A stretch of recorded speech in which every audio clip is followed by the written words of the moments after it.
ఆర్థిక ఇబ్బందులు, అప్పులు, సమస్యలు, అనేక మంది మాట పడలేక నలిగిపోయే పరిస్థితిని ఆయన చూచే దేవుడుగా ఉన్నాడు. ఆదికాండం 2:3 చదివితే ఆయన 7వ దినమున విశ్రాంతి తీసుకొని రాయబడి ఉంది. అవును, ఆయన రెస్ట్లో ఉంటే దేవుని బిడ్డలారా మన రెస్ట్లో ఉంచడా, సమాధానం ఇవ్వడా, నెమ్మది ఇవ్వడా? ఖచ్చితంగా మీ జీవితంలో చెలరేగుతున్న తుఫాన్ని ప్రభు గద్దించబోతున్నాడు. మీకు విడుదల కలగబోతున్నాయి. ఈ సమయంలో మీ కొరకు ప్రార్థన చేస్తాను. యేసుక్రీస్తు నామములో మీ అందరికీ శుభములు తెలియపరుస్తున్నాను. మీరందరూ బాగుండాలని ప్రార్థన చేస్తున్నాను. చిన్న చిన్న విషయాలు గురించి మీరు ఎక్కువ బాధపడుతున్నట్టుగా అనిపిస్తుంది.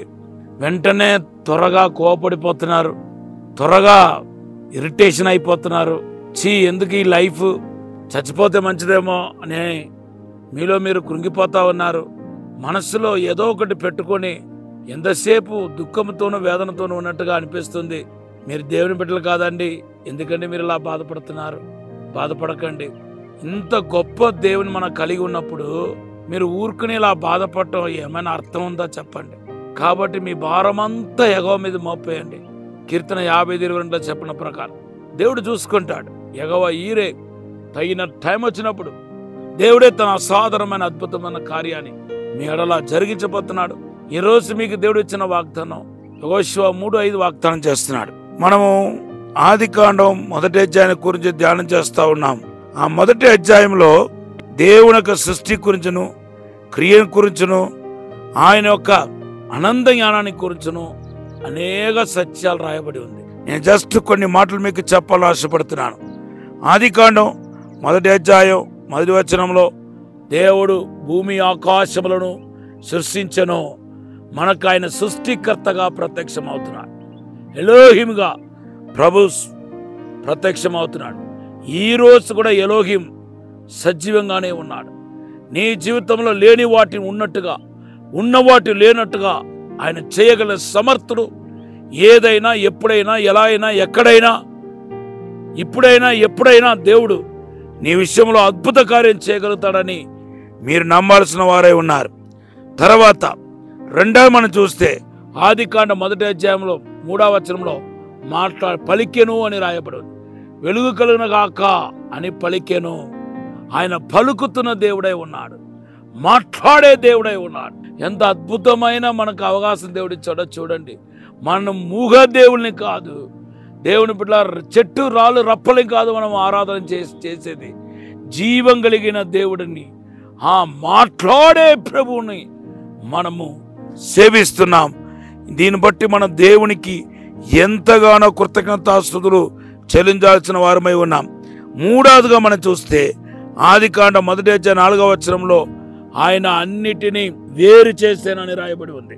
ప్రాబ్లంలో, కష్టంలో, ఇరుకులో ఇమిడిపోతూ, దానిలో కలిసిపోతూ, ఇంకా నేను పైకి రాలేనేమో, నేను ఇలా గాలిలో కలిసిపోయాను, శ్రమలని గాలిలో కలిసిపోయాను, రోగాల బాధలని గాలిలో కలిసిపోయారంటూ మీరు బాధపడుతున్నారేమో. ఈరోజు నేను ప్రవచిస్తున్నానండి, మిమ్మల్ని మీ సమస్యలను దేవుడు వేరు చేయబోతున్నాడు. రాబోతున్న దినం మీరు సమస్య లేని వారుగా ప్రభు చేయబోతున్నాడు. తర్వాత మనం చూస్తే పేర్లు పెట్టనని మాటలు కనపడుతున్నాయి. లైక్ ఆదికాండం 1వ అధ్యాయం 5వ వచనం చదివితే ప్రభు రాత్రికి పేరు పెట్టాడు, పగలను వేరు చేసి పగలుకి రాత్రికి పేరు పెట్టాడు. నిన్ను కూడా దేవుడు పేరు బట్టి పిలుస్తున్నాడు. ఆయన పిలిచే దేవుడు. ఆయన నిన్ను పేరు బట్టి పిలిచి నిన్ను ఆశీర్వదించబోతున్నానని మాట్లాడుతున్నాడు. అవును, రాబోతున్న దినం మీకు ఆశీర్వాదకరంగా ఉండబోతున్నాయి. చివరిగా మనం చూస్తే ఆయన మొలకెత్తించాడు, పండించాడు. ఎస్, ఆదికాండం 1వ అధ్యాయం 11వ వచనంలో మనం చూస్తున్నాం. తర్వాత ఆదికాండం 1వ అధ్యాయం 26వ వచనం చదివితే ఆయన నేల నుండి నరులను నిర్మించి తన జీవవాయువును ఊదేను అని రాయబడదు, ఊదేను రాయబడదు. ఆయన తన ఆత్మను ఊదే దేవుడు. ఆయన యొక్క ఆత్మ అలా ఊదుతున్నప్పుడు ఎవరినైతే తాకుతుందో వారు రోగులైతే స్వస్థత పొందుతారు, సావు బ్రతుకులో ఉన్నవారు యేసు నామములో లేస్తారు. అసాధారణమైన అద్భుతమైన కార్యం వారి జీవితంలో జరుగుతాయి. తర్వాత మనం చూస్తే ఆదికాండం 1వ అధ్యాయం 28వ వచనంలో దేవుడు వారిని ఆశీర్వదించును అని రాయబడి ఉంది.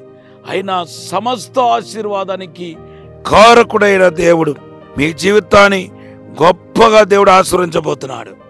ఎస్, మీరు ఆశీర్వదించబడిన వారుగా పరలోకానికి ఎత్తబడబోతున్నారు. మీకు తెలుసు కదా, ఆశీర్వదించబడిన వారు మాత్రమే పరలోకానికి వెళ్తారు. ఆదికాండం 25:34 దేవుని బిడ్డలారా, మీరు ఆశీర్వదించబడ్డారని దాని ఒక అర్థం అంటే దేవుని హస్తం మీ పైన చాపబడ్డని అర్థం.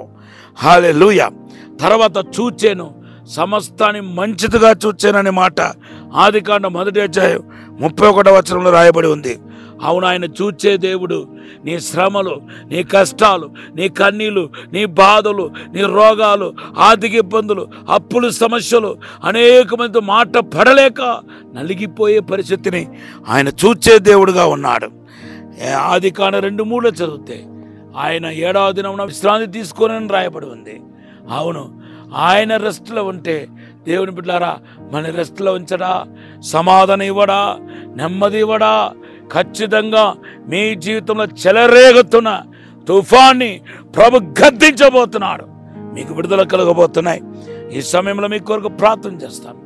పరిశుద్ధము నమ్మకమైన పరలోక తండ్రి, నీకు వందనాలు, స్తోత్రాలు ప్రభా.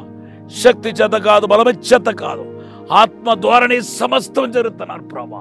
యేసు నామములో అద్భుతం జరిగిన గాక. అయ్యా, నీ మాట ప్రకటించబడ్డాయి, ఆ మాటలన్నీ రూఢిపరచండి. అసాధారణమైన అద్భుతమైన కార్యం జరిగించమని యేసు నామములో వేడుకుంటున్నాము తండ్రి, ఆమేన్. ఈ దినమంతా మీరు హ్యాపీగా ఉండాలని దేవుని సన్నిధిలో ప్రార్థిస్తున్నాను. God bless you.